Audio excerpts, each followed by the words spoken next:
E aí galera, beleza? Aqui quem fala com vocês é uma hora que estamos aqui com mais um vídeo. E dessa vez galera, eu tô aqui com um vídeo de dicas pra decoração. E hoje eu vou ensinar vocês a fazer aquela lareira ali atrás, ó. E vamos lá. Deixa eu pegar aqui.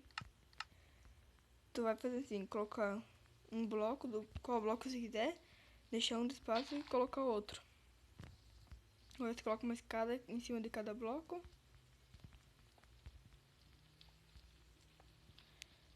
Agora você coloca uma escada invertida assim.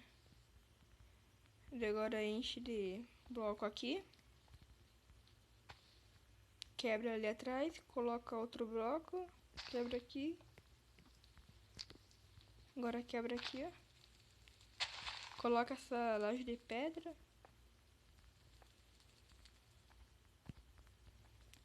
E passa a cerca. Vamos fazer a outra agora. A outra é bem simples também. Se deixa, de vez de deixar um, deixa dois, ó.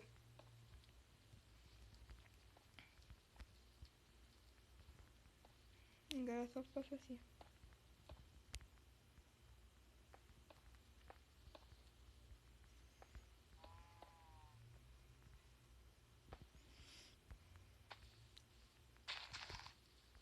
A netherrack você pode colocar aqui se não tiver nenhuma madeira por perto da tua casa. Se tiver, daí vai queimar tudo.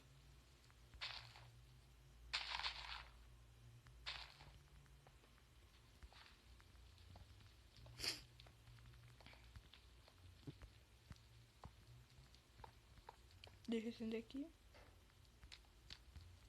E tá pronto aí, galera. Os blocos é opcional. Opcional, né? Vocês escolhem o bloco que você quer. Menos lã, né? Esse daí não dá de acender. Galera, esse foi o vídeo. Espero que vocês tenham gostado. Like favorito é muito importante.